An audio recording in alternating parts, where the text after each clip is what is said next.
생명의 길로 갑시다 라는 제목으로 오늘 말씀 은혜 나누도록 하겠습니다. 오늘 온가족 초청주일로 모였습니다. 자, 특별히 5월은 가정의 달입니다. 자, 무엇보다도 성도님들의 모든 가정에 우리 주님이 주시는 은혜와 사랑과 위로가 넘치시기를 소원합니다. 여러분, 시대적으로 볼 때 많은 부분에서 참 어려운 시대를 우리가 지나가고 있습니다. 정치, 경제, 사회, 문화, 국방, 교육, 종교 일까지 어려움과 혼돈이 함께하고 있다는 거 여러분 잘 아시죠? 여러분, 이때일수록 우리 주님 예수님의 은혜만이 살 길이고 우리 주님 예수님만이 해답인 줄로 여러분 믿으시기를 바랍니다. 길이고 진리요 생명 되신 우리 주님과 늘 승리의 자리에 서시기를 바라고요. 오늘 이 예배를 통해서 우리 주님이 예배해 주신 충만한 은혜를 덧입는 귀한 시간 되시기를 바랍니다. 자, 계속해서 이제 우리 교회는요, 매주일 누가복음을 통해서 예수님의 공적 사역, 이 공생애가 어떻게 진행되어 가고 있느냐 말씀을 나누고 있습니다. 자, 지난 주일은 특별히 예수님의 변화산 사건입니다. 예수님의 변화산 사건, 그과 아울러서 두 번째 예수님의 십자가 순환과 부활. 예수님의 이 십자가와 부활은 항상 같이 갑니다. 예수님의 십자가 순환 예고, 그 다음에 부활 예고 같이 말씀하신 것을 우리가 나눴죠. 특별히 산 위에 12제자들 가운데 산 위에 있는 사람들하고 산 아래에 있는 사람들을 대조적으로 우리가 좀 봤습니다. 그러면서 그리스도의 남은 고난을 우리 육체에 채우는 삶을 살아야 한다라는 것을 제가 강조해서 말씀을 올려드렸습니다. 여러분들 자주 말씀드리는데 기독교 교회의 역사, 복음의 역사는 절대 편안하게 거저 순풍으로 된 게 아니다라는 것을 여러분 꼭 기억하셔야만 합니다. 고난과 피와 눈물로 세워진 게 예수 그리스도의 교회고 고난과 피로 눈물로 얼룩져 있는 그렇게 해서 세워진 나라가 하나님의 나라다라는 것입니다, 여러분. 그러므로 여러분, 편안하게 뭔가 이룬다. 편안하게 뭔가 이룬다. 이거는 여러분 비진리다라는 걸 아셔야 됩니다. 하나님의 나라는 피와 땀과 눈물 없이 되는 법이 없어요. 그렇기 때문에 언제나 여러분 깨어있는 영성, 그리고 부지런하고 열심 있는 영성이 필요하다는 거. 여러분 꼭 기도하시면서 깨우치셔야 됩니다. 기억하시면서 언제나 뒤로 물러나서 침륜에 빠지는 그런 믿음이 아니고 전진하는 믿음으로 언제나 승리의 자리에 서시는 우리 수원소망교회 성도들 다 되시기를 예수 그리스도 이름으로 축복합니다. 자, 이제 오늘 이제 본문 크게 두 부분으로 나눌 수가 있죠. 46절에서 50절까지 딱 보시면 예수님의 이제 3차 갈릴리 순회 전도 이 사역을 마감하시면서 일어난 사건, 요거 하나 다루고 있고, 마지막 이제 51절에서 이제 62절까지는 예수님이 이제 갈릴리 사역을 마감하시고 예루살렘으로 이제 올라가시는 길에서 일어났던 사건 두 가지를 다루고 있습니다. 자, 특별히 오늘 이제 본문을 통해서 세 가지 주제를 좀 가지고 말씀을 나눌 텐데 차례로 말씀을 한번 나누어 보도록 하겠습니다. 첫째, 예수님의 겸손과 관용. 예수님의 겸손과 관용에 대한 말씀이 나오는데, 자, 먼저 46절부터 한번 보시죠. 46절부터 보니까 제자 중에서 누가 크냐 하는 변론이 일어나니 했습니다. 제자 중에서 누가 크냐 하는 변론이 일어나니. 이 말씀은요, 여러분 바로 앞에 말씀이죠. 변화산에서 예수님의 모습과 그리고 두 번에 걸쳐서 예수님의 십자가 순환과 부활 예고를 주시면서 예수님이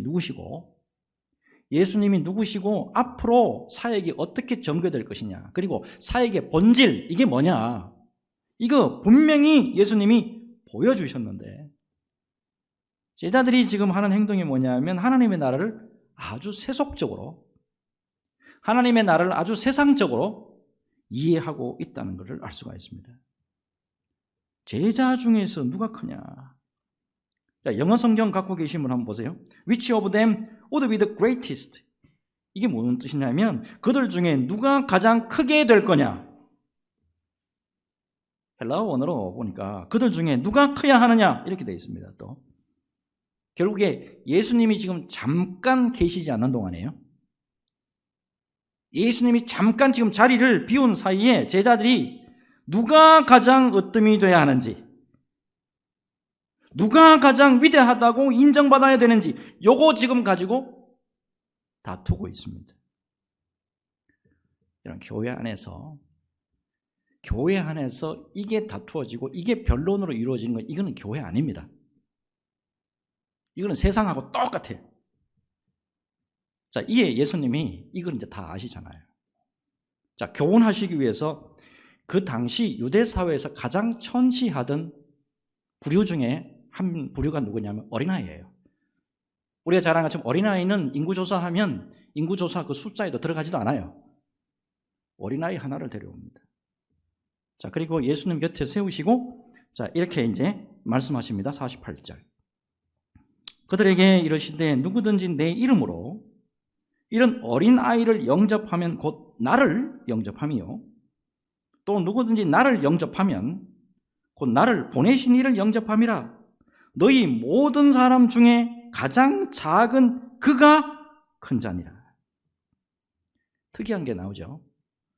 어린아이를 예수님과 하나님과 동격 위치에 딱 올려놓으시고 교훈해 주고 계십니다. 이게 무슨 뜻인지 여러분 잘 깊이 새겨야 됩니다. 지위 고하를 막론하고 모든 자들을 그리스도를 대하는 그 사랑으로 대해야 한다.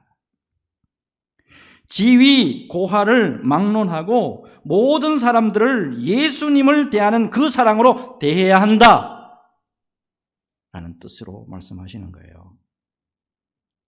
여러분 진정으로 큰 자의 모습이 뭐냐? 높은 자리에 있다고 큰 자가 아니라는 겁니다. 사람의 눈으로 보기에는 보잘것없고 천한 자라 할지라도 존중하고 영접하고 겸손히 섬기는 것이 큰 자의 모습이다. 이 예수님의 말씀이에요. 여러분 예수님의 섬김의 모습 우리가 잘 유념해야 됩니다. 예수님의 섬김의 모습. 우리 같은 죄인들, 낮고 천한 자들 위해서 무릎을 꿇습니다. 여러분 발을 씻으려면 무릎 꿇어야 돼요. 하나님이 사람 앞에서 무릎을 꿇는다고? 이게 섬김이에요. 그리고요 십자가에서 같은 경우는 어때요? 자기 자신 다 내어놓는 게 그게 하나님의 섬김이란 말이에요.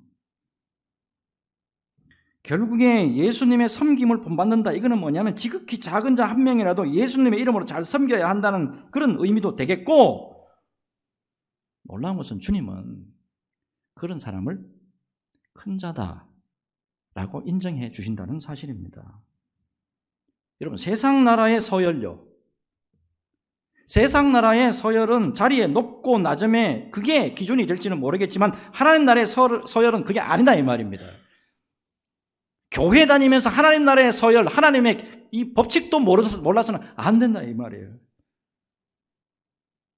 하나님의 나라의 서열은 겸손과 섬김이 기준이다. 겸손과 섬김이 기준이다. 이걸 꼭 기억하셨으면 좋겠습니다. 여러분 교회를 찾는 대부분의 분들의 모습을 한번 보세요. 어때요? 인생에 있어서 뭐 순풍 속에서 편안하고 행복하고 막 여유롭고 그렇게 가운데 교회에 한번 나와봤습니다 라고 하는 분 계실까요? 아니죠. 인생에 있어서 역풍을 만나가지고 아픔과 고통의 때를 당해서 오시는 분들이 사실은 더 많습니다. 어떤 분들은 보면 겉으로 보면 아무 일 없는 것 같아. 뭐 저런 분들이 그렇게 큰 걱정이 있겠나? 그런데 사실은 어때요? 교회에 나오지 않으면, 교회라도 나오지 않으면 정말 죽을 것 같아가지고, 주님 만나지 않으면 못 살 것 같으니까 나오는 분들이 더 많잖아요. 이분들을 주님 섬기는 마음으로 섬길 때 그게 예수님의 교훈에 잘 부합된 삶이다 라는 겁니다. 여러분 무엇보다도 교회를 찾아오시는 분들 있잖아요. 우리 교회를 찾아오시는 분들 자신의 발로 이렇게 딱 오시는 것 같지만 사실은 주님이 보내주신 분이라는 거, 요거를 잊지 마세요. 제가 우리 어머니 목사님과 서울 일원동에서 이제 만 6년을 함께 사역을 했는데 그때 귀한 동역자 권사님 한 분이 계십니다. 자, 이분이 이제 나중에 이제 여자분인데도 불구하고 뭐 우리 장로교회는 뭐 그럴 일이 거의 없는데 우리 권사님인데도 이분을 장로님으로 장립을 해드렸습니다.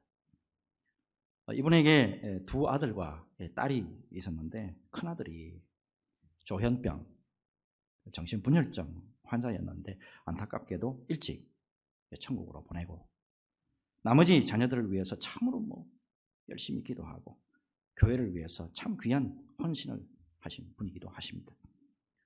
당시 지하에 예배당이 있었는데 1년 365일 철야 기도가 행해졌기 때문에 밤에 뭐 기도하시러 예배당을 찾는 분들이 꽤 많았습니다.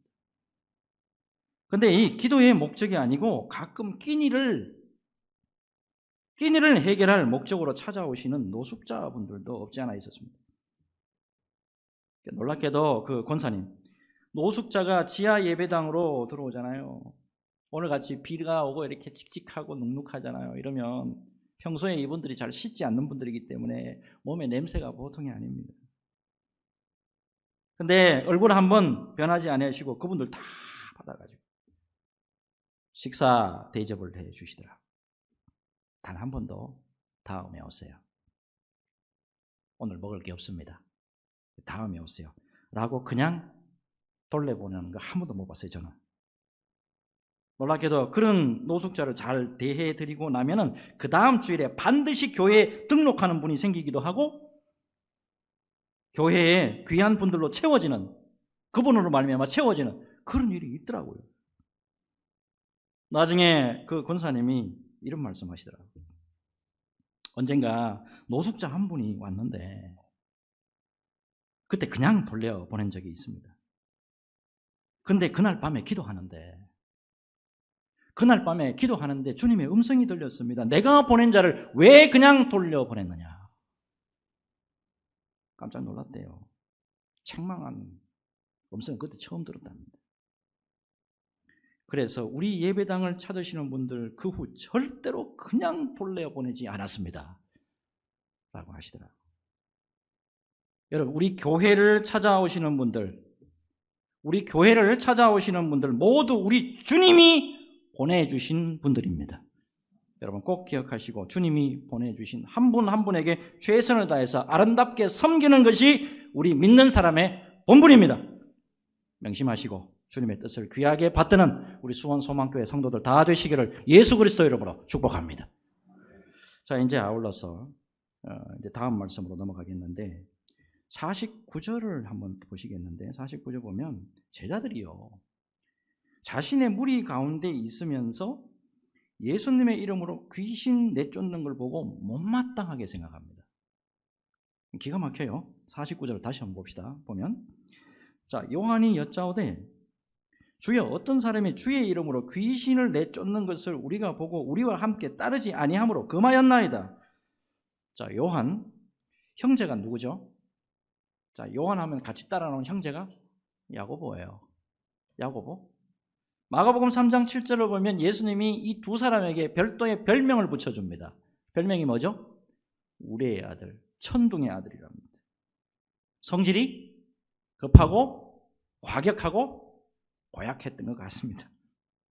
자, 특별히 예수님의 이름으로 귀신을 축출하는 그 사람을 제가 금했습니다. 예수님에게 당당히 이렇게 말을 하는 사람이에요. 재밌는 게 그거를 금지한 이유가 예수님을 따르지 않아서가 아니고 우리와 함께 하지 않았어. 우리하고 같이 안 다녀가지고요. 제가 그거 금했습니다. 아마 예수를 믿기는 했지만은 제자 그룹에 속하지 않았던 어떤 사람이 예수님의 이름으로 막 기도를 했더니만 귀신이 떠나가는 그런 아마 능력이 나타났던 것 같아요. 근데 요한이 지금 그거를 금한 게 자신들만 예수님의 부름받은 제자라고. 우리만이 12제자야. 우리만이 사도야. 라고 하는 독선주의. 베타주의의 표현이라고 할 수가 있습니다.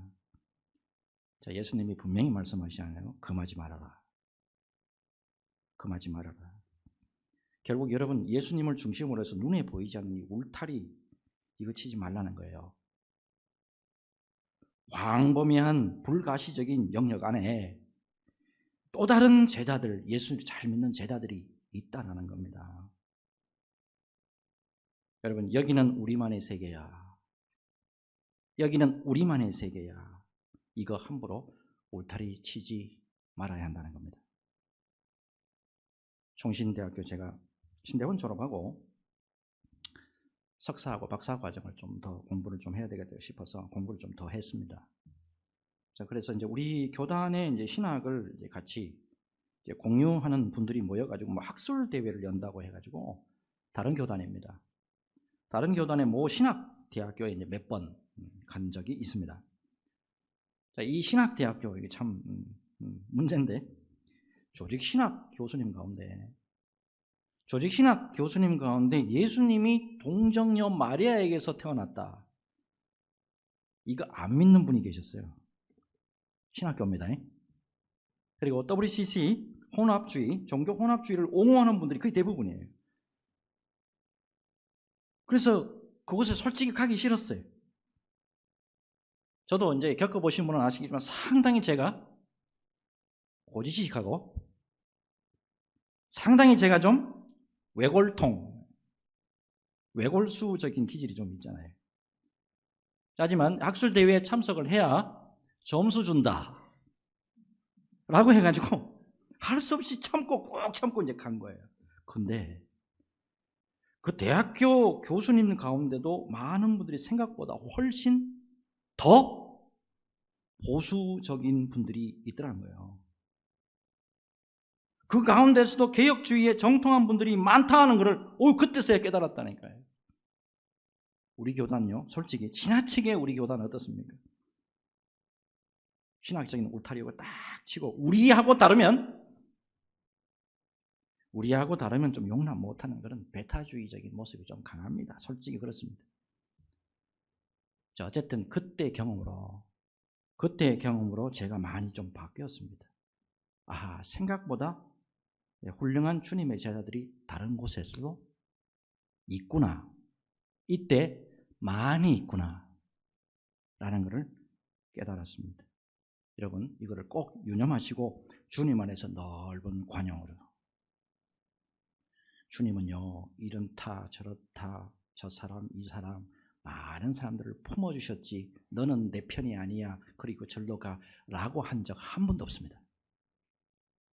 주님의 관용 깊이 새기시고 믿음 생활을 잘 감당하면서 주님의 기쁨이 되는 저와 여러분 되시기를 예수님의 이름으로 축복합니다. 자, 지금까지 이제 예수님의 겸손 관용에 대한 말씀이죠. 자, 이제 예수님이 갈릴리 이제 순회 전도 사역을 이제 다 끝내시고 최종 지금 사역 목적지입니다. 예수님의 최종 사역 목적지 예루살렘으로 가시기 위해서 이제 굳게 결심하는 장면이 나오죠. 이제 51절입니다. 자, 예수께서 승천하실 기약이 차감해 예루살렘을 향하여 올라가기로 굳게 결심하시고. 자, 근데 여러분 52절 한번 보세요. 52절 보면 그 여정 가운데서 거쳐 가야 할 곳이 있어요. 거기가 우리가 잘 아는 사마리아죠. 자, 이 사마리아인들의 마을에 주의 제자 중에 아마 야고보와 요한인 것 같은데 이들을 먼저 사자라고 나오잖아요. 이 사람을 먼저 보내요. 자, 하지만 이 사마리아인들하고 이 유다, 이 이스라엘 사람들하고 민족적인 감정이 안 좋잖아요. 종교적인 감정으로도 안 좋고 민족적인 감정으로 안 좋아요. 그래서 예수님이 그렇게 지금 예루살렘을 올라간다라고 하니까 다 배척해 버리는 거예요. 자, 이때 우레의 아들이죠. 우레의 아들. 자, 두 사람이 이렇게 말을 합니다. 54절. 제자 야고보와 요한이 이를 보고 이르되 주여 우리가 불을 명하여 하늘로부터 내려 저들을 멸하라 하기를 원하시나이까. 주님, 저들을 그냥 불로 확 그냥 망하라고 할까요? 네, 기가 막힌 말을 하는데. 자, 근데 예수님의 그 다음 말씀, 그 다음 행동 여러분 잘 보셔야 됩니다. 자, 55절, 56절 보면 예수께서 돌아보시며 꾸짖으시고 함께 다른 다른 마을로 가시니라. 자, 여러분 이제부터는 성경 잘 보셔야 됩니다. 여러분 갖고 계시는 성경 55절 끝부분 한번 보세요. 성경 한번 들여다보세요. 55절 끝부분 딱 보면 1 이렇게 되어 있고 각주 표시가 되어 있나요? 빨간 걸로? 되어 있습니까? 자, 그래서 이제 성경 우측 하단에 쭉 내려오면 작은 글씨로 이렇게 되어 있죠. 어떤 고대 사본에는 55절 끝에 다음 말이 있음. 자, 그 다음에 이르시되 너희는 무슨 정신으로 말하는지 모르는구나. 인자는 사람의 생명을 멸망시키러 온 것이 아니요 구원하러 왔노라 하시고, 이렇게 되어 있단 말이에요. 여기서 여러분 우리가 분명한 교훈의 말씀을 깨달아야 돼요. 예수님의 사역은 절대 심판의 목적이 아닙니다. 예수님의 사역, 요거 잘못됐지, 요거 잘못됐잖아, 요거 잘못됐으면 죄지, 죄면 어떻게 심판받아야지, 지적과 심판이 아닙니다. 정죄가 아니에요. 예수님의 사역은 구원의 목적이 있고 그 구원을 이루시기 위해서 오늘도 예루살렘으로 올라가시고 계시다는 사실입니다. 자, 그런 의미에서 여러분 제가 강조하잖아요. 요한복음 3장 16절만 자꾸 외우시는데, 요한복음 3장 16절만 중요한 게 아니라고 17절 같이 외우셔야 됩니다. 요한복음 3장 16절, 17절 같이 읽습니다. 읽습니다. 시작. 하나님이 세상을 이처럼 사랑하사 독생자를 주셨으니 이는 그를 믿는 자마다 멸망하지 않고 영생을 얻게 하려 하심이라. 하나님이 그 아들을 세상에 보내신 것은 세상을 심판하려 하심이 아니요 그로 말미암아 세상이 구원을 받게 하려 하심이라. 아멘입니까? 여기다가 하나 더 생명 살리는 일에 관련해서 예수님의 말씀 가운데 우리가 꼭 기억해야 할 말씀이 하나 더 있어요. 자, 누가복음 15장 7절 같이 읽습니다. 시작. 내가 너희에게 이르노니 이와 같이 죄인 한 사람이 회개하면 하늘에서는 회개할 것 없는 의인 99으로 말미암아 기뻐하는 것보다 더하리라. 아멘입니까? 아멘입니까? 언제나 예수님의 관심은 어디예요? 생명 살리는 것. 그 다음에 죄인 한 사람이 회개하고 돌아오는 거, 여기 있다. 이거 명심을 하시고, 교회 사역이 그래서 뭡니까? 교회 사역은 뭘 해야 되는 거예요? 그래서 영혼 구원하고 생명 살리는 일에 전력을 투구해야 되는 거예요. 이 귀한 일에 아름답게 쓰임받는 우리 수원 소망교회 성도들 다 되시기를 예수 그리스도 이름으로 축복합니다. 마지막으로, 자, 예수님의 제자는 어떠한 사람이어야 합니까? 이거예요. 예수님의 제자는 어떠한 사람이어야 합니까? 이거 이제 오늘 나옵니다. 자, 근데 57절부터 한번 봅시다. 57절 보면 길 가실 때에 어떤 사람이 여짜오되 어디로 가시든지 나는 따르리이다. 어디로 가시든지 나는 따르리이다. 이때 어떤 사람, 마태복음 8장 19절 보면 어떤 서기관 이렇게 나옵니다. 서기관. 자, 이 사람이 주여, 나는요 당신이 어디로 가든지 예수님이 어디로 가시든지 따르겠습니다. 그 당시에 서기관이라는 이 직분 자체가 굉장히 높은 직책인데, 이런 사람이 예수님을 맹목적으로 따르겠다라고 하는 건 아주 파격적인 거예요. 자, 근데 이에 대해서 예수님이 이렇게 말씀하시잖아요. 58절. 예수께서 이르시되 여우도 굴이 있고 공중에 새도 집이 있으되 인자는 머리 둘 곳이 없도다 하시고. 예수님을 따른다는 것이 뭐냐? 예수님의 제자가 된다는 게 뭐냐? 예수 믿는 사람들이 어떤 사람들이냐? 최소한의 생활에 대한 욕구를 보장받을 수도 없는 그런 험난한 행로를 걸을 수도 있다. 이 말씀하시잖아요. 자, 이어서 59절로 넘어가게 되면 이번에는 반대입니다. 예수님이 직접 나 따라와, follow me, 나 따라와 라고 권면했는 사람이 있습니다. 예수님이 직접 따라오라고 권면했는데 이 사람은 또 무슨 말을 하냐 하면 아버지가 돌아가셨습니다. 아버지가 돌아가셔서 지금 장사 좀 지내고 오겠습니다. 당시에 이 죽은 분들에 대한 이 장례식 아주 고귀한 의무입니다. 반드시 돌아가시면, 부모님이 돌아가시면 반드시 자녀가 가서 장례 치러야 돼요. 근데 예수님의 말씀 60절에 죽은 자들로 자기의 죽은 자들을 장사하게 하고 너는 가서 하나님의 나라를 전파하라. 죽은 자들, 예수 안 믿는 사람들을 말합니다. 그리고 자기의 죽은 자, 육체로 죽은 자를 말합니다. 육체로 죽은 자를 말합니다.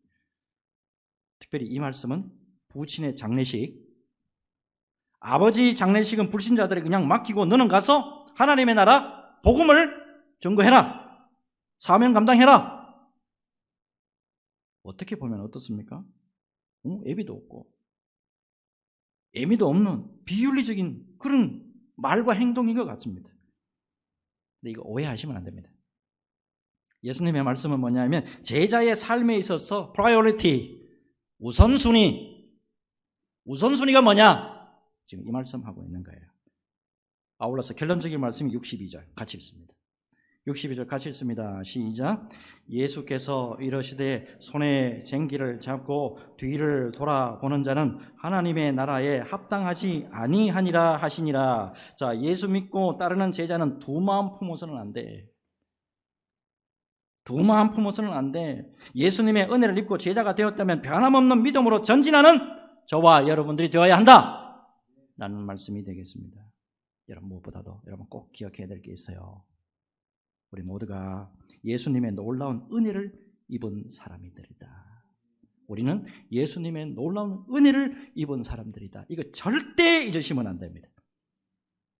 오늘 말씀을 준비하는 가운데 저희 모교입니다. 총신대학교 출신으로서 백석대학교에서 25년간 구약학을 가르쳤고 지금 은퇴하셨는데 70입니다. 나이가.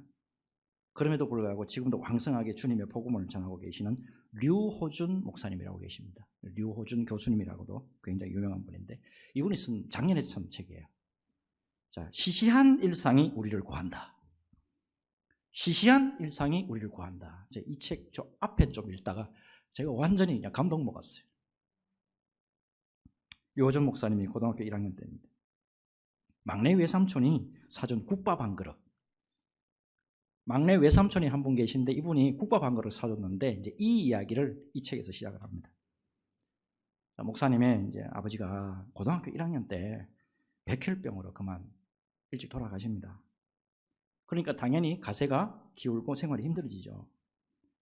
그때 학생이었는데 등록금은 물론 차비조차도 없어가지고 목사님이 갈 데가 없는 거예요. 그래서 밥 한 끼 해결하고 차비 구하기 위해 가지고 서울시청에 일하던 막내 삼촌을 찾아갑니다. 하지만 갈 때마다 이분이 마음이 편하지가 않아요. 조카가 오면 언제나 친절하게 대해주셨지만은 시청 운전기사로 일하던 외삼촌도 여유로운 분이 아니었기 때문에 그래요. 좁은 기사 대기실을 지키고 있던 외삼촌이 조카 왔다고 그렇게 반갑게 맞아주더래요. 외삼촌은 높은 분들 퇴근 시간을 체크하느라 이리저리 전화를 돌리신 후에 시청 뒷골목에 허름한 식당으로 조카를 데리고 갑니다. 그리고 우거지탕 한 그릇을 시켜주고는 어서 먹어라. 어서 먹어라. 그 짧은 말에 눈물이 핑 돌던 조카는 우거지탕 한 그릇을 후딱 해치웁니다. 그러는 동안에 외삼촌은 잠시 자리를 떠요. 나중에 알았는데 동료 운전기사에게 돈 빌리러 외삼촌이 가셨다는 거예요. 조금 있다가 돌아온 외삼촌은 멋쩍게 앉아있는 조카에게 용돈 얼마를 건네줍니다. 집으로 돌아갈 때 조카는 시청 앞 버스 정류장까지 뒤를 돌아보지 않고 걸었습니다. 왜냐하면 눈물이 범벅이 된 얼굴로 차마 외삼촌의 얼굴을 볼 수 없었기 때문에. 여러분, 이 외삼촌보다 더 끔찍히도 우리를 사랑하시는 분이 계신다는 사실이에요. 그분은 우리의 모든 죄악을 사하시기 위해서 십자가에 못 박혔어. 돌아가 주셨어요. 또한 이 사실을 믿도록 하기 위해서 돌아가신 지 3일 만에 다시 살아나셔서 나 부활했다고. 베드로야, 나 부활했어. 요한과 야고보야, 나 부활했어. 직접 증명까지 해 주셨습니다. 이분이 우리가 믿는 예수 그리스도입니다. 이분을 믿는 자마다 멸망치 않고 영생의 복을 누립니다. 이 귀한 사랑 속에 우리가 있음을 깊이 새기시고 주 예수님 안에서 언제나 감사하는 저와 여러분 되시기를 바랍니다. 이 복음의 충만한 은혜가 저와 여러분들의 가정, 모든 가정에 넘치시기를 예수 그리스도의 이름으로 축복합니다. 축복합니다. 축복합니다. 우리 같이 기도하겠습니다. 눈을 감으시고.